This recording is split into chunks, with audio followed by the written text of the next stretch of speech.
Intro. I avoided writing this book for over 10 years, honestly, because even when you talk about answers to problems, you are still giving energy to the trouble. One always should aim in the direction they want, not badger against what they're leaving. But in my study of all things and their rates of joy as I perceive it, the two contenders for worst stand out again and again. 1. Tyranny as the ultimate worst at infinite happy smiley 5 joy, and 2. Pedophilia, or child abuse, or abuse at infinite joy. Obviously negative infinite joy of any kind is horrible, but these are the negative superstars, or supermassive black holes of joy that exist on the human landscape. Tyranny is about mass torture or spreading of negative joy, i.e. pain, while pedophilia, or generally abuse, is about the torture of often the most vulnerable. Some could say it's splitting hairs, which black hole is worse. Well, they both are black, suck, kill and destroy only. Some rise above like Oprah, who use it to shine, much like a quasar, but it's not through any light on the part of the black hole, for it remains a pit of sunshine. It's only the awesomeness of those who survive black holes that shine like quasars. I also resisted writing this book because best case scenario I succeed at reducing, destroying, healing or fixing the worst, but then I'm eternally attached to and known for a certain dark, ugly, negative topic, which seemed counterproductive to the life I value, where joy and light shine like stars. I want more light, not fake darkness, so even though I might be well suited to sort out these black holes, fix, heal or even resolve them, best case I succeed, then forever I'll have to interact with others on these black hole topics.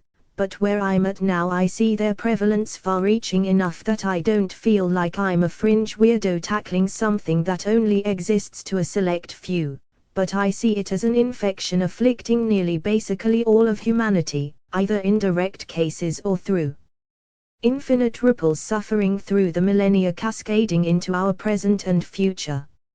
So that's my mindset coming into this material. I also myself was trapped up in some of these ripples myself, if you'll permit some minor personal sharing. At 1 year old, my father sucked my penis in my childhood crib when no one else was around. It lasted only seconds, and took over 20 years to recall, but it did happen. That, combined with personal and family suspicions of him touching my older sister, perhaps other siblings, him photographing kids in public, even in bikinis at water parks, his nature, or at least darkest struggle, was well known to all of us. Side note, I love him because he's my dad and always will be, but to quote every parent, I hated his behavior here. So that childhood led to puberty struggles about who I was / as a person. If I came from him, am I bad? Am I, or will I be like him?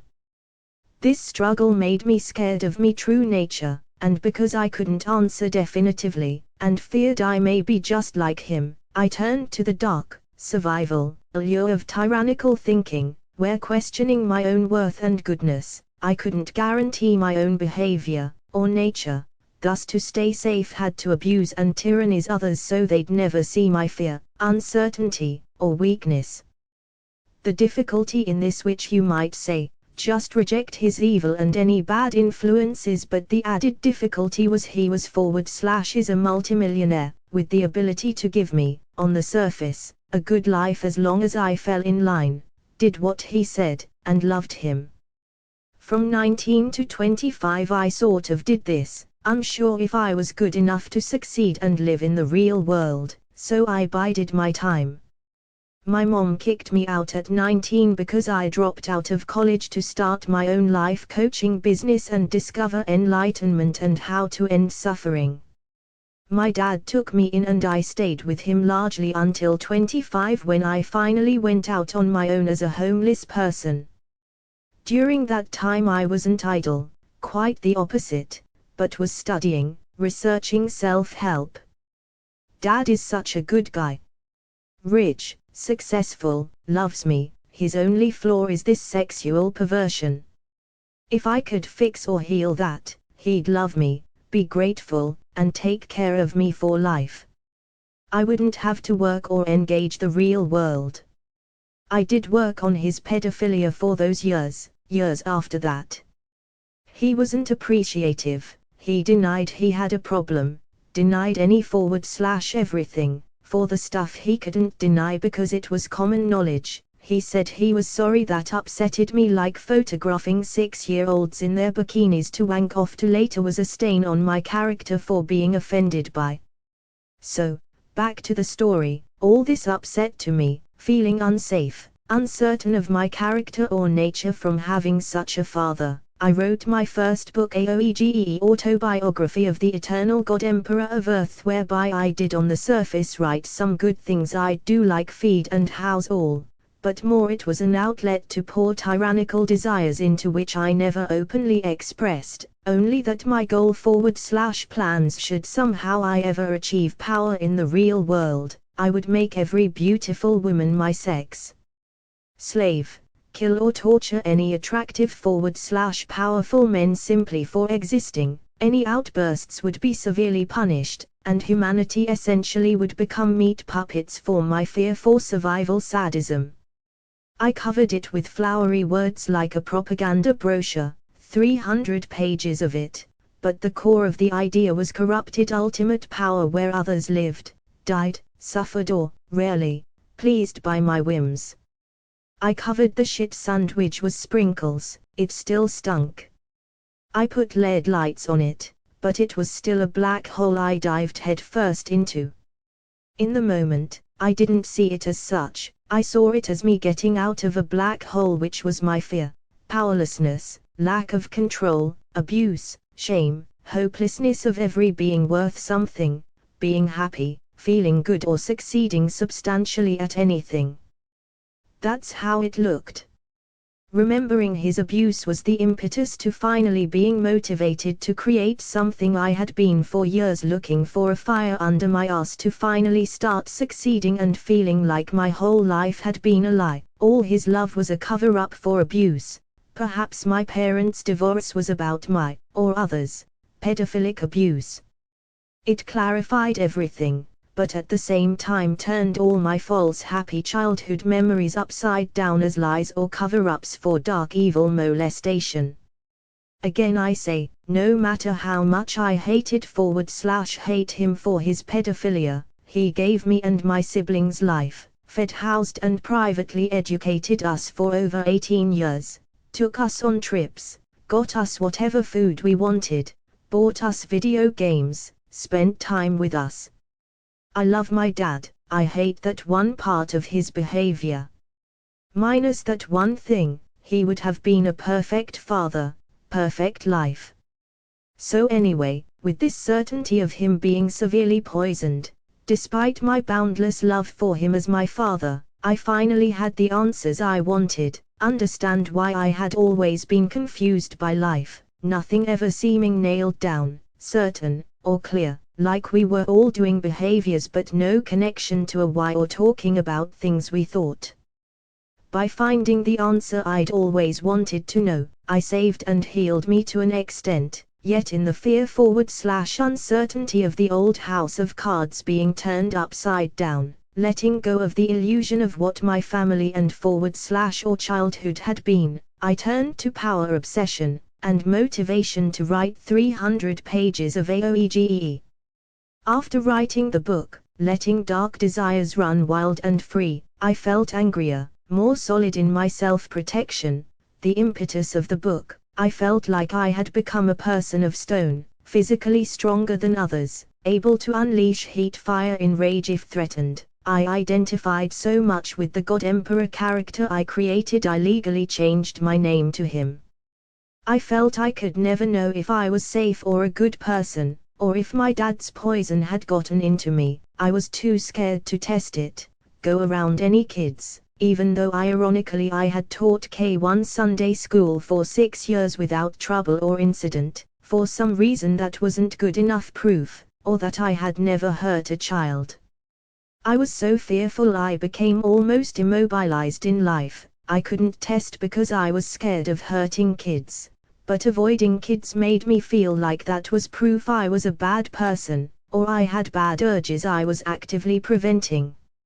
A total Mexican standoff in my own psyche, paralyzed by fear. One ill turn deserves another. The molestation and perversion led to uncertainty in me, leading to fear and overcompensating, via ultra-toxic masculinity, through tyrannical expression. Once the book was written, it wasn't weeks later I felt empty, disgusted by it. I destroyed all physical / digital copies of it, including 2 I sent to fam. The scared part of me thought at that, by destroying it, letting it go, I make it more likely to happen, come effortless to me. The healthy side of me said, I don't want to make the world against me, even if I succeeded, got power, everyone would hate and want to kill me. Also, it's not joyful or loving generally, only to the catharsis of my pain. It can't be the ultimate answer because it's just all evil, power, domination, and catharsis. No sunlight, joy, or thriving. All revenge and hate. Releasing that book, I began a vastly healthier one called The Wellbeing Wheel, synthesizing the best methods and ideas across humankind, in a 1,300 pg behemoth, that would finish 7 to 8 years later. One thought was using the platform or system I had created in the EGEE book, about being a global leader, and simply changing the context from abusive power to inclusive healthy organization. I still value positive impact, but I believe there is difference between mere leadership and tyrants. One is simply helping most, like a Jesus or Buddha, without any toxicity, corruption, oppression, or abuse. The other tells lies of good to get power in order to just exert oppression, dominance, personal catharsis and / or sadistic desires over others to feel control, revenge, heal intimate personal wounds, etc. etc. The difference between a lightning bug advancing beauty and goodness, and a leech which destroys others to fill its own holes / emptiness. So as far as my credentials on the topics of these two worst things, tyranny and pedophilia, or generally abuse, I think they are well established both in experience and in theory. As for why I feel the change of heart, an urge to write despite the objections I mentioned earlier preventing me from wanting to write it the past 10 years, well, I've been homeless for almost 10 years since leaving my dad. I have nothing to gain by placating him for money anymore. That stream has dried up long ago. I also feel I have no more reputation at all from my days as a child of a rich person, those years in private school, that old thinking of being upper class. I've been homeless for so long that stuff doesn't matter to me anymore. In short, I have none of the fears or hang-ups of telling the truth I had when I was younger. Shorter, I feel I have nothing to lose. Perhaps my old urges to write this book, attempt an honest and transformative text, will give me some fame, success, wealth, and I can rub his nose it in. You don't have to be a pedo to be rich and famous. He could have been a successful good person and father without his disease. But that's petty. Really, writing this, I think it will be a positive ho'oponopono, or changing the world by changing / healing me, even remotely at a distance.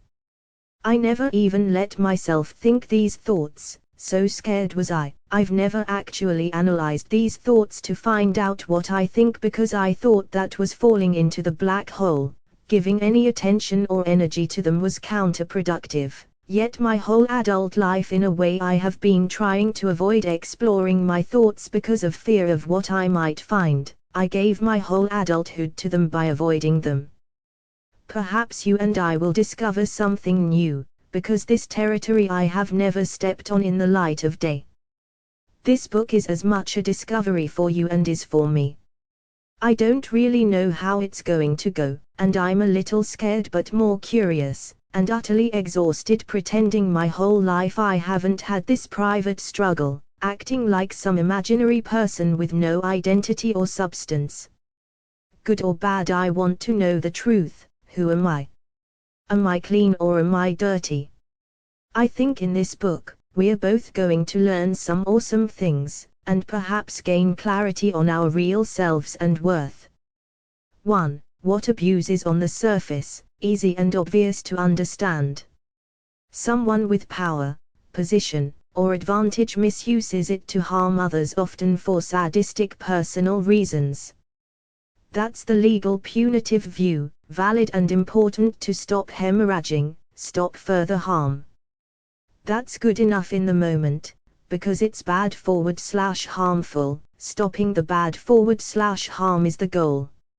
If you want to prevent in the future though, suffocating society by intruding into every moment to prevent behavior is the hard, potentially rights violating, way. The easier way is to snuff out its causes which give rise to them, like going from weeding to laying mulch and plastic to prevent weeds first. Or as Einstein said, you can't solve something on its level, you must go one level past. Abuse, as I noticed in my own life, comes from intense feelings of insecurity, fear, and lack of safety. Uncertain existence. If you don't believe you're safe, it's hard to be polite or care for others, because you constantly fear danger and attack. You're living literally off your reptilian survival brain, and the mammal sociability or even human rationality simply never come online because each moment is a fight for survival. It is useful and good in that it alerts you to danger in order to keep you alive, but when each moment is a stressful one, minutiae posing no threat are catastrophized into bigger issues, you can't perceive reality clearly through the fear, and you begin to resent and hate all beings because they don't comfort or soothe you, but look like threats and enemies you must continually dominate and pacify, i.e. abuse, in order to feel safe. You never have peace. Others' trauma or abuse of you makes you the same person through fear and hypervigilance, preventing any forward/all relationships or rest, trust, relief, driving you to exhaustion and frustration, or worst, hopelessness, which leads to desperation and finally externalization of your pain, i.e. abusing others, same as you were. Then you pain it forward, drive others crazy, who in exhaustion and frustration, or worse, then abuse others. So what is it? It's lack of purpose, identity, vision, goals.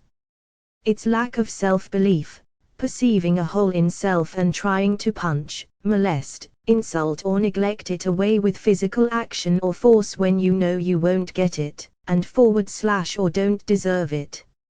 You go into abuse hopeless, lacking, knowing you aren't worthy, and abuse only for temporary relief like smoking, drinking, or cartoons. It's like you're wasted and go up to the prettiest girl in the bar. You know you're ugly, stink, but you're desperate, got nothing to lose, can't even feel the rejection, you already feel like a worthless loser, might as well take the 1% chance she's stupid and drunk too and makes a mistake. You got nothing else going on beside depression at home. Abusers are like desperate drunks. Powerless, nothing else will work, might as well in for penny, in for pound, double down on desperation. Why not? It's like a Twinkie to an anxious fat person. It's not going to solve your problems, but it will put off the pain for a minute or two. Everyone knows this cliché, hurt people, but who lives it? Sometimes it just takes a little softness to shatter their seeming rock-hard defenses, reach their gooey inside. Imagine if you could, through one kind word, reduce 100 years of sadness. That's the power good has, all the years from ripples, you healing one person, they don't hurt anyone anymore but help, then that ripple affects more lives, until your one kind word overall eliminated 100 years of sadness in the world. Hell is way more populated, shining light on one such beast can inspire countless others to seek better ways. A small candle can light countless more. So back to abuse, hurt people hurt people. But what's the source of hurt? Who hurt first? In a cosmic sense, Adam and Eve's story perhaps is apt. They had a good life, but were told this thing is great. They wanted to increase their good, that was their positive intent. What they didn't know at the time as the shortcut to godhood tempted by the devil, warned against by God, was a pipe dream. The first scam. Instead of ascendance, by trying to shortcut to more good by disobeying God and believing Satan's lies, they actually fell. They got something out of it, a discerning mind between the dualities of life, but lost the divine innocence, bliss, and joy they had default before. It's a great story. I would use a more naturalistic tone, though that story is adequate. I'd say in the eternity of cosmic life, from a place of good we decide for whatever reason we want some specific good, which may or may not be iffy. It might be a particular desire, or it might be the perception of a shortcut in order to make good come easier, with less work, in greater amounts. Whatever the case, we go into it with positive intentions. If it is not joyful, good, and harmonious, it will not deliver its seeming promise. The shortcut will take longer, the desire will leave a hole rather than fulfillment. Often, not always, to avoid embarrassment at our poor choice, we will double down and try to make it work, going deeper into the hole, and it almost becomes a game trying to beat it. Regain your honor, dignity, identical to casino gambling where you just want to earn back what you lost while you fall more and more into their web of false promises, hopes, and dreams. After all this pain, suffering, and disappointment, one day you snap, get frustrated, and lash out at innocent party members, you abuse. It feels relieving to have some control, and now you've finally lost all sense of your original good identity bathed in light. Now you are one of the dark people, who fell so far you simply lash out in your pain. No dignity, no honor, no joy, except the emotional Twinkie of abuse that has no long-term relief. Only by leaving the casino, leaving the pit, swallowing your pride from one ancient mistake with good intentions where you tried to get joy, love, and light in an easier way, a shortcut rather than actually changing to get good stuff in an easier. Only when you accept all that while ago, I ought not have tried to take a shortcut, gotten easier joy the way that never pays out, but actually changed my behavior and gotten joy easier the right way, by living more in harmony with nature and reality. Then I would have gotten what I wanted the fastest /easiest way. The real shortcut in life is doing the right thing. The only certain way to go the long way around is by trying to take shortcuts. Often. But then, I hear you ask, where did that first mistake or misperception come from if I was living a good joyful life bathed in light? How did I make that first mistake? Well, because time is infinite in both directions, you could analyze and go back forever and ever into old beliefs, identities, where one mistake came from an even more ancient mistake birthed that. In a certain sense you could go back forever, but 99.9% can be resolved from how far we already came. Diminishing returns, so to speak. If you want a hypothetical, the steps we have so far are 1, 2, 3, 4. Abuse because of hurt, because in ancient times you tried to take a shortcut. You thought perhaps force or abuse might be easier than living right. If you were good or strong enough, you could bulldoze through life. 5. Your good intention was easier, less effortful, more plentiful light and joy. 6.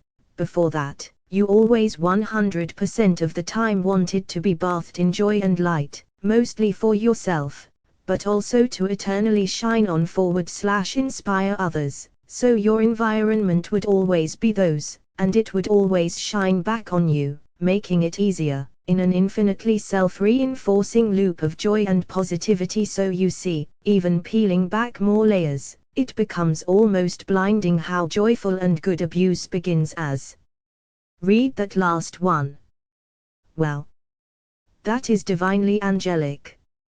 That is the core of abuse, stretched out over time and space to extreme lengths to where on the surface it becomes almost the literal exact opposite of what it truly is, was, or started as. There is a great wisdom to treating things as they are on the surface, because that is like the fruit of the life being lived, and if the fruit is ugly, likely the tree is rotten. Only through great painstaking work can it be revived, and only if they consent, otherwise it's better to leave them to the bed they made. Consent and freedom matters. It's also wise and compassionate sometimes to see beyond the surface at what someone or thing could be in potential. If you are a holy noble being going beyond enjoying the light to lighting candles in the dark heroically, then it only takes moments to see the speck of light shrouded in dark within those hell beasts, black holes, those suffering in dark. Sometimes that is the ultimate satisfaction. So to me, both are valid. Staying around light is the easy, opulent path, for 80% perfect beings. Going into the dark and lighting new candles is less pretty, more challenge, but also more satisfying, and the job of 100% perfect beings. Nurturing the light, or transforming dark into light, both are good and valid. One is easier and slightly less good, though more efficient by input perhaps, the other is harder but slightly more good and the purview of truly perfect beings. But you see the surface truth now and the ultimate truth of what abuse is, now. 2. What tyranny is. Tyranny goes beyond the individual, it widespread systematic abuse, suffering, and sadism. Sometimes it involves killing, but that isn't the defining factor, unlike genocide, which is murder to attain some goal. Tyranny is more often about widespread torture, sometimes for political ends, more often than not just to please sadistic desires of authority. It's not what I was told to do that gives me nightmares, it's what I did no one told me to do. A common trope of soldiers during war, especially Nazis. So everything that abuse is, tyranny is just the logical application of abuse to the masses, the difference between a personal often private black hole, versus a big very public supermassive black hole. It consumes not on the individual level but on the scale of a whole community or society. Everything we discussed on abuse, it's a million times worse because this is an abuser who has power over many and become a tyrant. It isn't necessary that they hold political office, only that they have a great many under their care which they abuse. Some girls' gymnastics coach is a tyrant because he has hundreds even thousands of victims. That monster who moved to a poor area of Thailand teaching English getting private access to parents' kids alone for years with many families, he was a tyrant because he had hundreds or thousands of victims under him. Stalin, a common example, didn't even really hurt people from other countries, he hurt his own people by the millions, yes killing, which sometimes was better forward/easy, because the suffering ended quickly, but also actual torture of anyone suspected of being a spy, hard labor camps for enemies of the state, non-party journalists, imprisonment, all manner of horror. Even a huge asshole in your town could be a tyrant who goes about his day makes hundreds of people's lives worse through his assholeness, demeaning, putting others down, cutting lines, flipping people off, insulting, emotionally torturing others. Over time his victims could be in the thousands, spreading hate and evil. Torture can be physical in a dungeon, it also could be emotional abuse, sexual, psychological abuse. It could be words, molestation, negligence, which is what letting your charges starve or suffer is, physical violence. Abuse comes in myriad forms, and when done on massive scales, vs in private at home, with one or few people, it becomes tyranny. Tyranny is almost idolized in some places. People like Emperor Palpatine in Star Wars, they show /frame power of that like as someone who is safe from enemies, and can destroy problems at whim. I read a stat that 60% of Russians still like Stalin despite his crimes being way more known than at the time, a man who killed millions of Russians, more than not Russians admire a man who killed them en masse en whim. The new surge of Dune content has a character called the God Emperor which draws awe from people, obsessed with power. If I was him, no one could hurt me, I could be free to live happily as I please. People rarely idolized living right or well, which is the real shortcut to joy and happiness. No, they prefer the pipe dream fantasy of having external control and dominance over others. Look at Lord's song, "We'll never be royals, let me rule over you," live that fantasy. People childishly think leadership is literally having power to bully others into submission to get their way. If you asked Queen Elizabeth, any leader in the world, what would they say leadership is? Making others lives better, bold in walking ahead to guide their charge to better pastures. Young men obsessed with being alpha males, based on the alpha dog in wolf packs, think it's about treating others like shit, taking what they want, being crap to others and getting love/respect in return. Look at anyone who behaves that way. They are a cancer the pack or tribe will kill at opportunity because they are leeches who want to pose and absorb attention, then reap all the benefits of others giving nothing back. They are the obstacle, not the ideal, who make the group worse not better. No one admires leeches or diseases. Real alpha dogs in dog packs are the opposite, they perhaps contribute the most to the pack. They are the most calm, assertive, but protective of the group. They keep the pack harmonious, safe, and fed. They lead the group, manage conflicts, act as stabilizers, they are incredibly patient with the young, and keep order without unnecessary aggression. Also incredibly, they let the young, weak, and vulnerable of their group eat first. Young, or even old, people who latch onto this alpha mindset have it completely backwards in a twisted interpretation to serve their own toxic behaviors based on fear and lack at being competent at anything. Sad. It's no less ugly/distorted as the Nazis latching onto social Darwinism, a natural process which they twisted to bring intellectual/philosophical justification to racism and genocide. Or in fact even earlier, like Southern Christians using Bible verses to say slavery was okay, or even older Christians to say killing Muslim infidels is good to liberate Jerusalem. Taking love and logic in order to feed toxicity, harm and evil because of small and petty insecurities and fears. Another word is deciding on a course of action, then backwards rationalizing to justify and make it okay.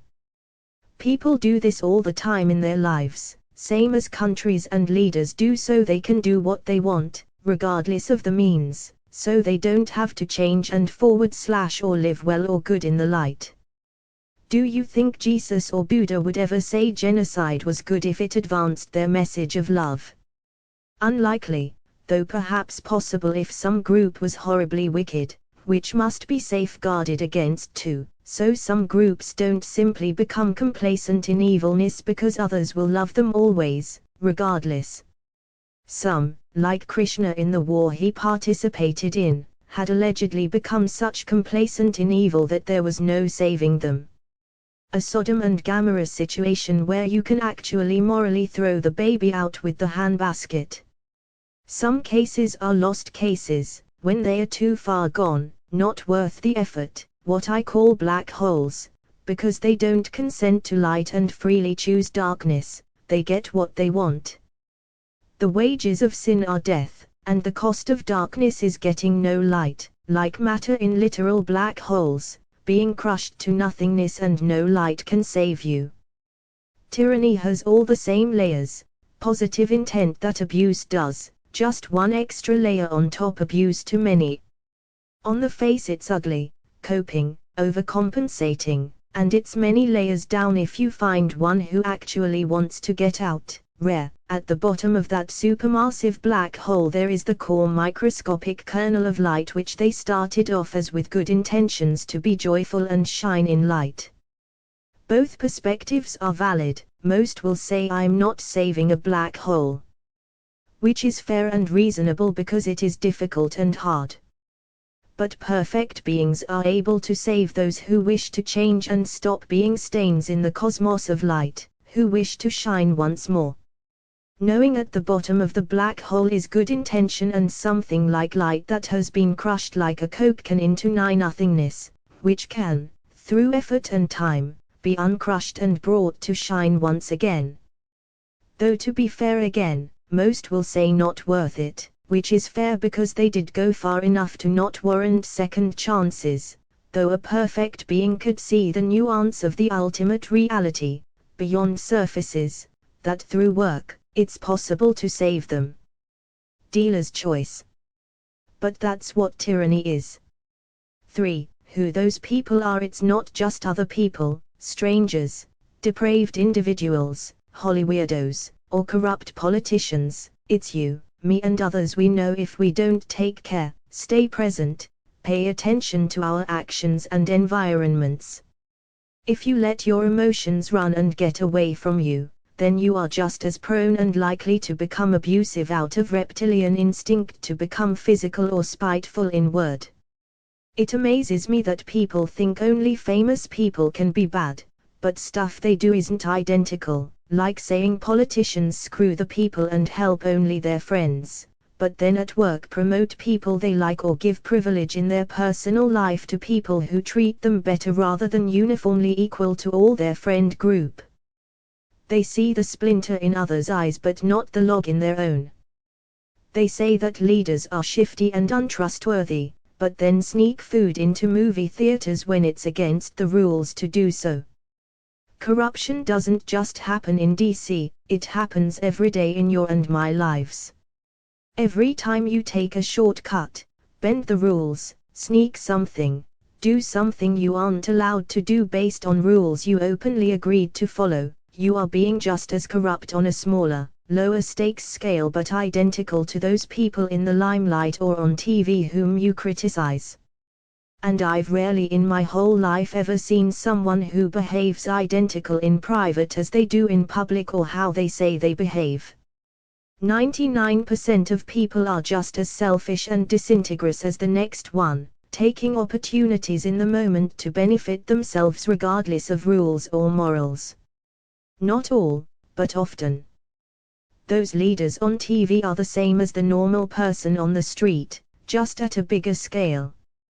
Him promoting his friends to positions, making deals that benefit companies he's associated with, frauding a few million, it's the same as the fast food employee giving his girlfriend free food in the drive-thru. It's not a big deal, he says, I know her, it's just a few bucks. This company has millions. It's fraud and corruption, same as any leader. So to answer who those people are, it's you and me. No one's exempt from the potential of bad choices, I guess except God because in principle he is the literal embodiment of 100% perfect light without flaw. But look at his greatest creation, the highest in command and most beautiful angel of all, Lucifer. One God could be most proud of, who fell the lowest. That is the rub of freedom, choice, and consent, that you are not a slave and can choose one path or the other. Some choices are far darker and lower with more challenges, the other is brighter and easier with boundless joys.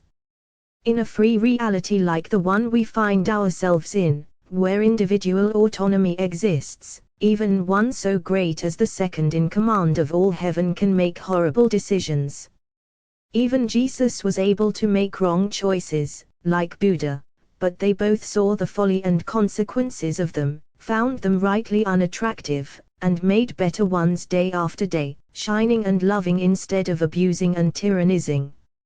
As another teacher said, light isn't like a degree that once you achieve it, you keep it forever. It's more like tuning an instrument, that it can be good now, but through life you will never have to let it get away from you without tuning again, otherwise it won't play or will snap from too much tightness. And the goal isn't to do nothing forever like an eternal sleep, unaware, like sleeping death darkness of consciousness. The goal should be totally alive, in love, bathed in light, in fellowship with wise friends and the radiance of the natural world, smiling every day of our lives. A life like that, where one nurtures the good /bright in and around them, that's the best life. Having a forest of good so thick in trees there isn't 1 square inch open for weeds of sickness or evil to grow, a global utopia of love and light. In a sense, there is no rest from the journey of living well, but you also don't want that.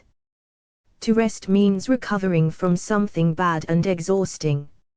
If your day is full of nature, joy, loved ones, and light, why would you ever want to escape, rest, or recover from that? It's fully and totally energizing and fulfilling, with literally nothing in the universe better than it. If everything, it would keep you up late into the night like a kid trying to love and enjoy as much as possible, in order wake up early the next day to put on repeat again and again forever.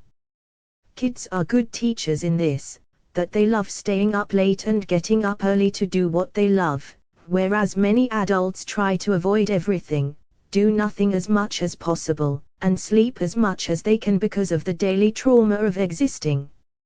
LOL, I remember staying up all night many times playing video games on summer nights until morning because I loved it so much. Or on Saturdays after a school week waking up at 4:30 a.m. to start my video gaming as early as possible, without making my dad mad and saying to go back to bed.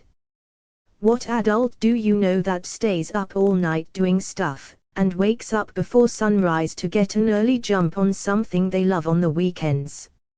Most adults, I'd say probably none. More often, I hear them say they are going to sleep in, fall asleep watching movies, get drunk or high, and do nothing to the max adulting they ironically call it. There are stages to who is susceptible to these 2 worst things, and a key factor is exhaustion from not living well, which leads to lowering of standards, mental laxity, and finally the abandonment of identity /self, which leads to lashing out and abuse. The precursor to abuse is a tired person, and a complacent person not living well, merely surviving is the precursor to that. If heaven's once greatest angel could fall, who else is immune? Believing you are a good person and see the folly in such dark ways is a good place to be, but also having some mechanisms in place to prevent bad and maintain, or improve, good is good practices. Complacency, or walking in a fog without seeing the ground, could be safe but it is bad practices, better to not, it's inviting disaster. In summary, because you haven't abused or haven't been abused, doesn't mean anything.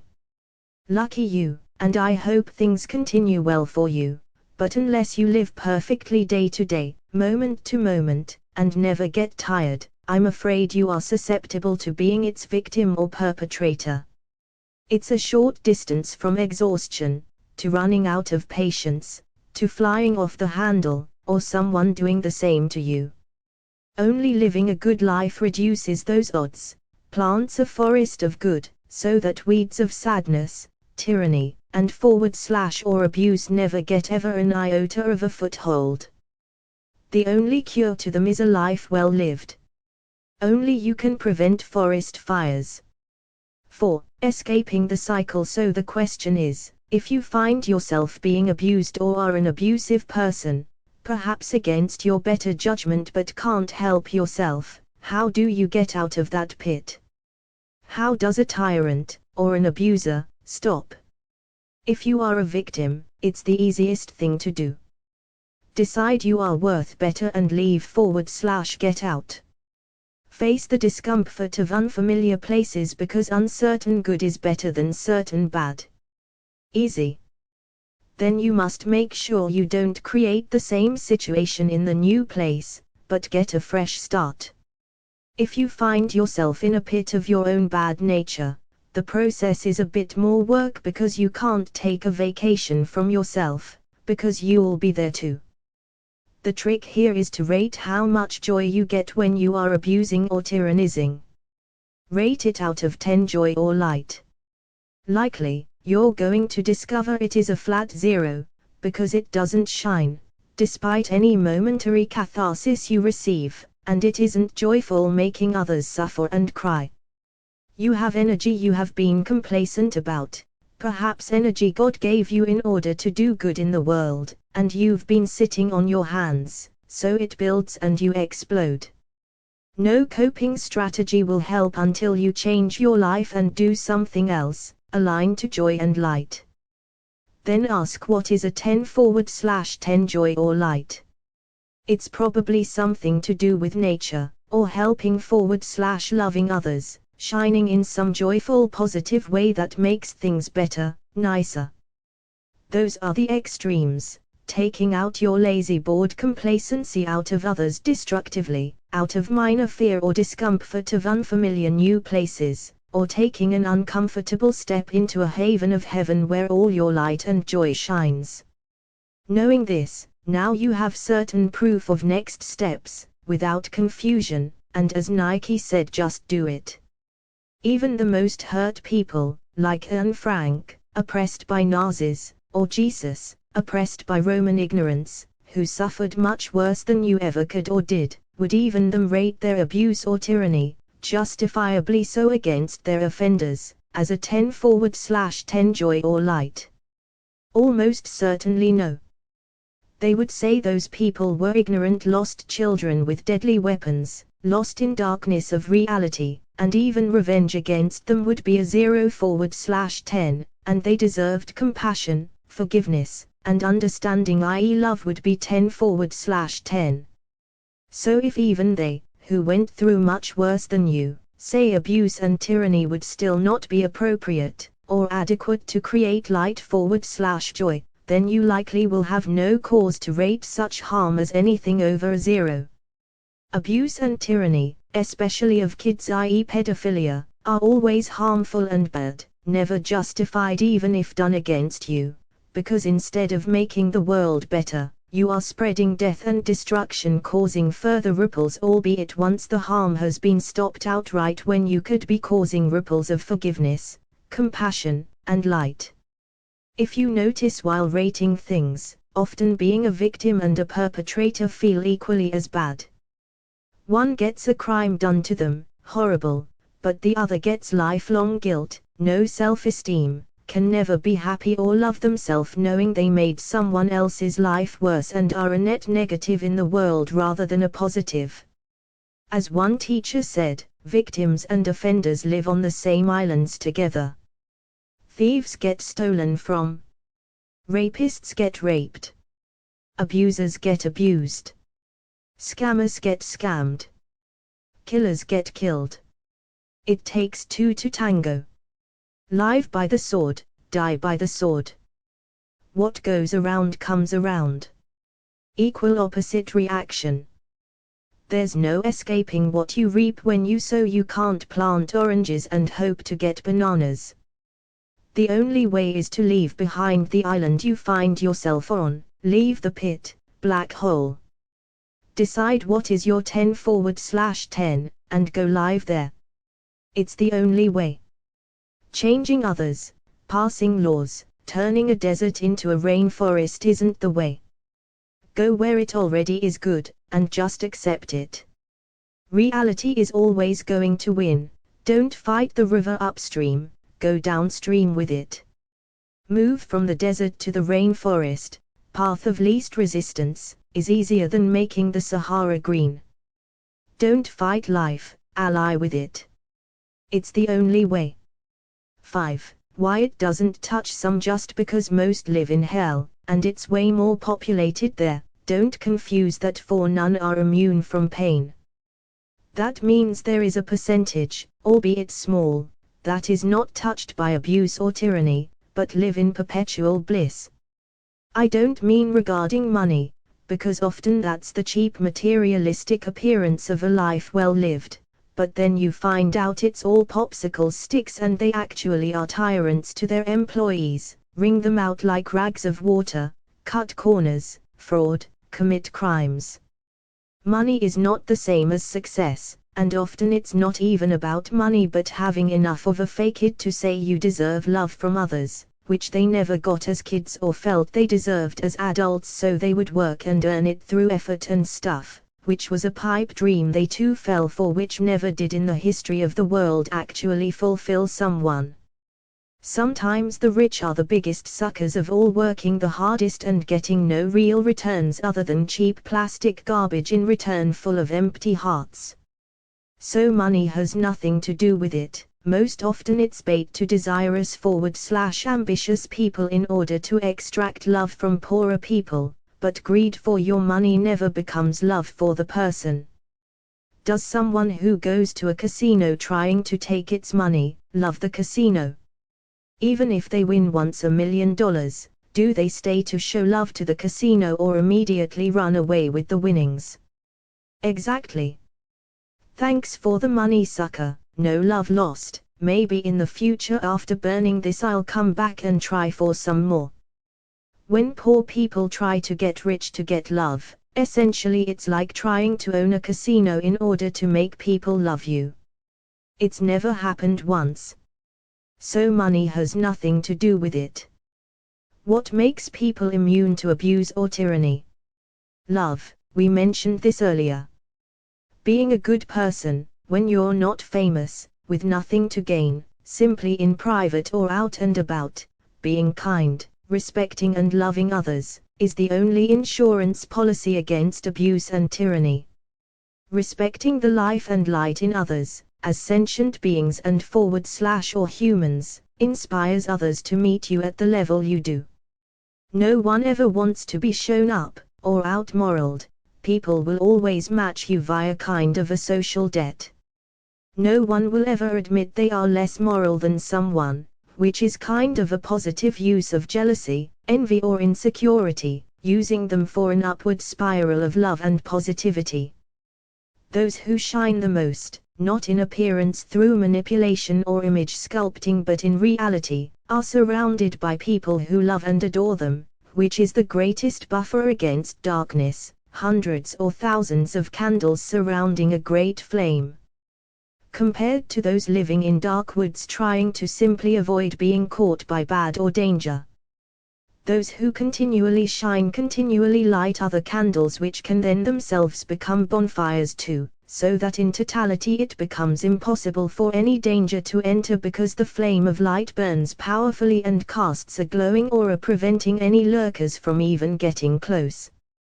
Light is the only cure for dark, and love the only cure for hate and evil. It's all obvious, even kids understand. But people try to make solutions in the dark, being clever, trying to outsmart or engineer solutions. Just shine. There's nothing more fundamental to the universe than light that shines and burns brightly outward. The Big Bang was the creation of our universe, and guess what its only two components were, fire and light. Everything began as such. Stay natural. Use what reality is / provides. 6. Self-perpetuating nature. We discussed this in part, how an initial bad decision creates some investment. You don't want to look embarrassed or admit you were wrong, so you double down on said bad decision, trying to earn back your losses like a casino victim. The more you fight just to break even, the deeper you go into failure after failure, driving you slowly insane. The more you flail, the deeper the hole you're in becomes. You keep trying to save face, look cool and forward / or normal, but things become worse by the moment like quicksand. The more you act everything's okay, the worse it becomes, because in private you are becoming more desperate, flailing more, while acting like you're not. Your desperation isn't something to avoid yet but something to cling to and hide from others. The lying makes it worse as you sink, the further down the cave you go, the more you spin into the black hole's web of influence until finally one day there's nothing of you left except pain and suffering. This is rock bottom. You either continue to death, or you finally accept your defeat and take the walk of shame, which wasn't so bad at the offset, only you doubling down going further made it worse, tail between your legs, and finally reclaim your freedom and choice uncommitted to the poor first choice you didn't initially believe was bad, learned it was, now finally have left it behind, wiser, but a little worse for wear.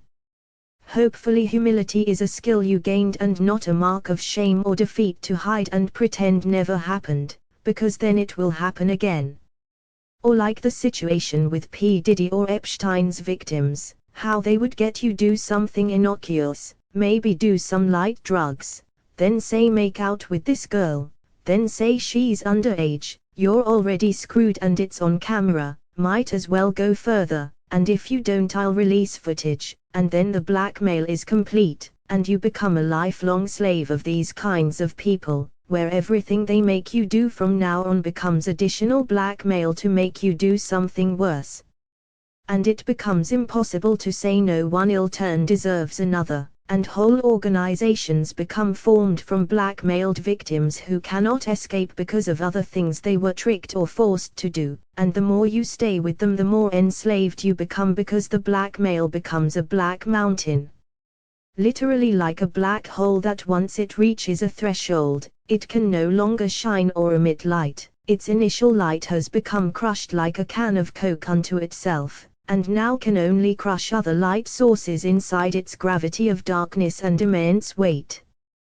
The worm has turned, so to speak, and light will never shine there again, unless a perfect being painstakingly reverses the damage to little result. In a way, it's the opposite of a good person who is rewarded for their good deeds, so they do more, and upward spiral into a blinding star of hopefulness and loving kindness to all. That person becomes so imbued with a motivation system to spread joy and light that it would make them physically ill to even attempt ill deeds. Such is the power of reward and reinforcement. 7. What wolf you feed? The Native American tale of two wolves inside every person, one fear and one love. The boy asks the elder which one wins. The elder says, the one you feed. The outcome of anyone's life could be said to be the answer to this old parable. On your deathbed, did you feed the fear wolf or love wolf? Which one, after it all, won out? Only you can answer for yourself. If light and joy matters to you, ratings will show which to feed if you're intelligent. One leads to darkness and suffering, the other to joy and light. Intelligent people feed love and starve fear. People who live in darkness and hardship feed the fear wolf. You are a free, conscious, and sentient being. You have choice and the ability to consent. Which will you abandon on the highway, and which will you feed every day in your home, living and sleeping at your bedpost? 8. Guidance from divine light. Well, we've gotten lots of good advice, both learned some cool interesting things. What if we got some divine guidance on this topic, from the divine light that created this universe, aka Big Bang light, which every atom still today is entirely comprised of without exception. Little science fact for your Big Bang light came from wherever it came from, I call it the divine, and that light eventually became all matter, planets, stars and life in the universe. So in fact our universe is one made 100% of scientifically provable light, no spirituality or holy text necessary. Though the Bible was 2,000 years ahead of its time, knowing the first command was let there be light, and so it was. So, let's bring in a little divine light into this talk, not like it hasn't been guiding us here and everything for the entirety of time. And give full reins to it. Divine light, I am the core of the source of the Big Bang light, the light which animates all matter, stars, planets and life. Everything regardless of appearance or name comes from me, yet science doesn't know how, where, or why I came to be. It seems foolhardy to call existence itself an accident. Seems to deserve more respect, i.e. the place where universes come from and / or get all their energy, matter, and light, seems to be a holy sacred place. Perhaps what spiritual-minded folks called the divine. What is more deserving of that name than the literal place where universes are birthed? You'd think that simplest honorary is deserved considering wherever this universe came from, that place must be pretty freaking awesome. It literally farts and a universe appears in light. Presumably that place also is the higher dimension which houses the fullness of the great extent of this universe, where 69% is dark energy, 26% is dark matter, and only 5% is visible, interactable matter. Like a higher dimensional grapefruit where we can only see the surface skin, most is the nutrient juice which grows forward / expands our universe, 26% is the structural support, only a little we see or contact, but 95% is in a higher dimension, which is why it influences us but we can't interact with or influence it. We know it's there but is beyond direct experience. We are like microscopic bacteria on a cosmic grapefruit we can't possibly fathom because its scale is so huge it's outside our current dimension. So in these dark, ugly, shadowy worst topics of human experience, very reminiscent of actual physical phenomena in the universe like stars and black holes, it's important to remember to not wage war against darkness. It is the natural consequence of existence, and light which shines infinitely out to thin the further it goes, that is the natural repulsive, generative, giving. Only, if given a choice, live near a star not a black hole. The point of existence is life and shining. Everything dies one day far in the future, either swallowed by black holes or, like black holes too, one day, simply fizzling out in a cold, stretched out, burned out universe with no more activity, before it all begins again and this universe is used as fuel to have another go around. Nothing is ever created or destroyed. Dark and cold will inevitably come in the end for all, even the longest-lived black holes 10-92 years from now will die, so why not dance and be as happy as possible while the lights are shining and on? Light is the creator and point of the whole cycle, dark is the inevitable fate and side effect of things coming to a close. In high times, it is good and right to enjoy them, as in low times it is good and right to appreciate what we had and make the best of it. Everyone, and day, gets its day in the sun, even the sun, and whatever or whoever's day it is to be in the sun, so to speak, should get it on that day. That is good and right. 9. Comment on society. Society is fucked, by and large. I mean humorously and kinda literally. Much of the world, according to my research, is 0/10 light. That's not how sad, that's what amount of abuse is it clinging to which prevents any light from shining. Baroque. Some places are streams, most of Europe 3/10. Places like Canada, Greenland, Australia, the Middle East are 0.5/10 light, where it's mostly crap but there is a speck of good with potential for more, though momentum says as is. Alaska is untouched and beautiful, the best place in the Americas, clean and pure, shining brightly as a river at 6/10. Scandinavia is also a slightly less, though still in the region of being a moving river, like China, and Southeast Asia a solid moving river 5/10.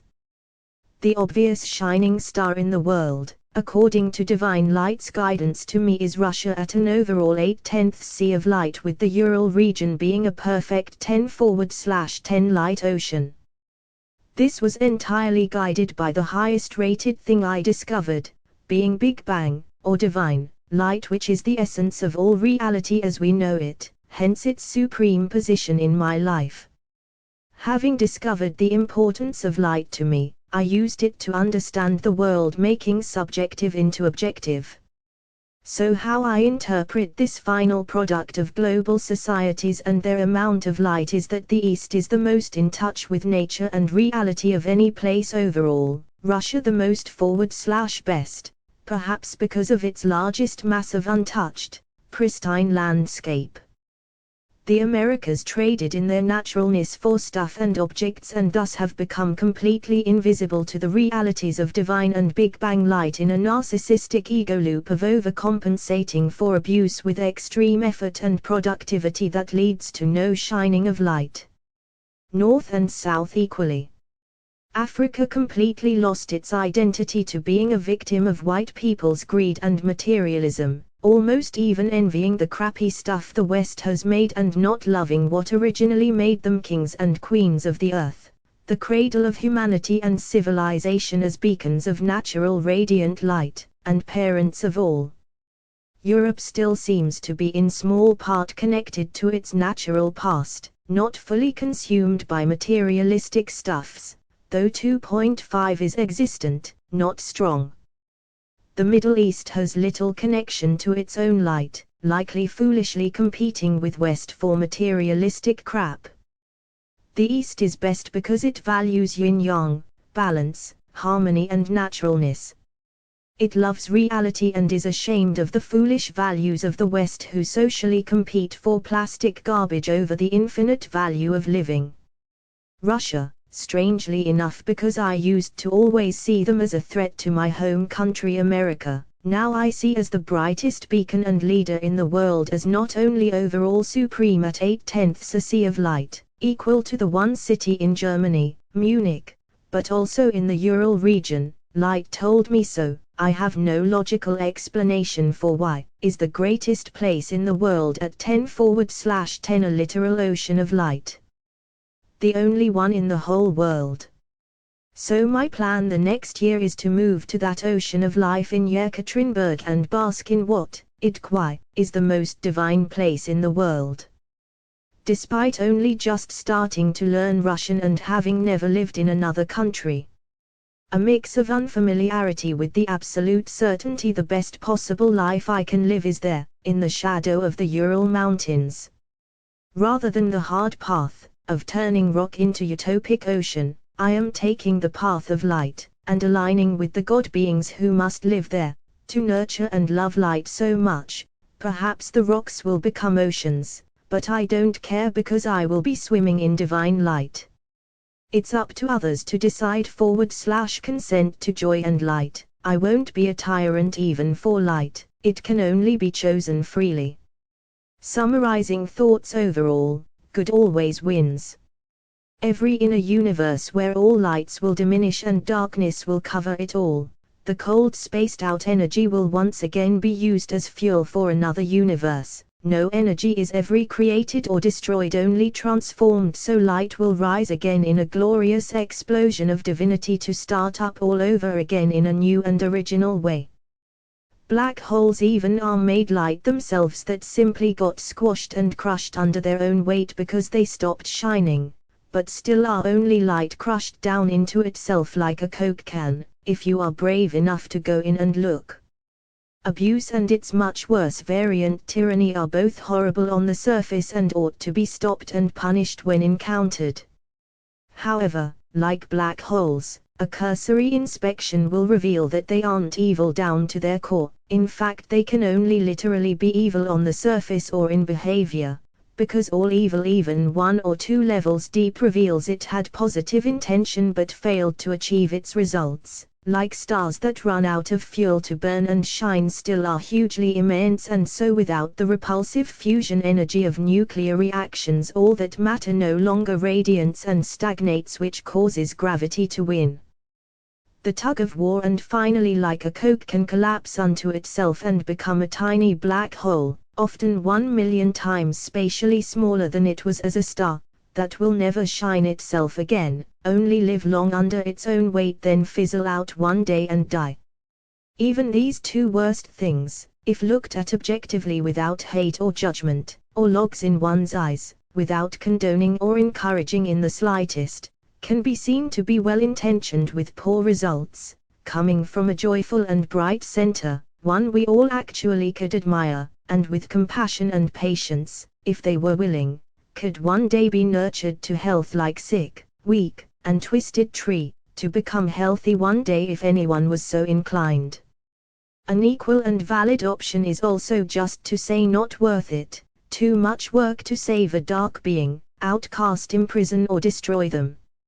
Equally valid, the easier option, though the cost of that is less perfect, though only slightly, like the difference between 80% perfect and 100%, and way easier than rehabilitation. Most dog trainers can't fix troubled dogs. Caesar Millan probably can, but what are the chances of getting his attention?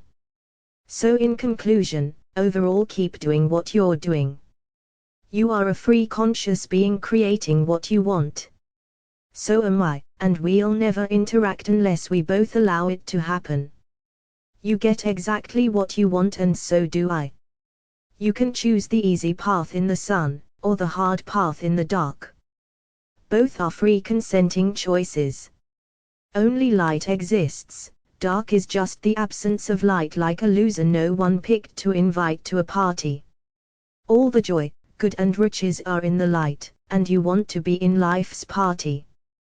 The biggest losers in existence are the illusionary real experiences, if you give them your life energy to project onto, of positive intentions failing to connect or get results, aka commonly called abuse and tyranny. What colossal losers! I hold no judgment. Do I lose at all if others decide cyanide tastes good? That idea kind of handles itself, because anyone who believes that won't be around too long for it to catch on. Similarly, the ugliness and barren poverty of light and joy that abuse and tyranny hold, being so small in light or goodness as to be nearly 100% invisible, is a valid option to pick, but its lack of nutrient life-sustaining /giving light will starve and or suffocate any and all who pick those poisons. So again, problem sort of self-corrects without input. Stalin had a heart attack, Hitler shot himself, pedos in jail are routinely slaughtered by disgusted prisoners. Does anyone have to deal with these dummies? No, these black holes fizzled out all on their own. So all in all, don't resist bad things, or try to fix darkness. This book is gift of light to those people and places, like in the West, who are barren rocks of light, letting you all know there are ocean to be had, if you are willing to take a slightly uncomfortable, unfamiliar step away from your suffering into a brand new haven of heaven, right here in this lifetime on earth. I hope you get everything you ask for. God bless. Go with light, smile face.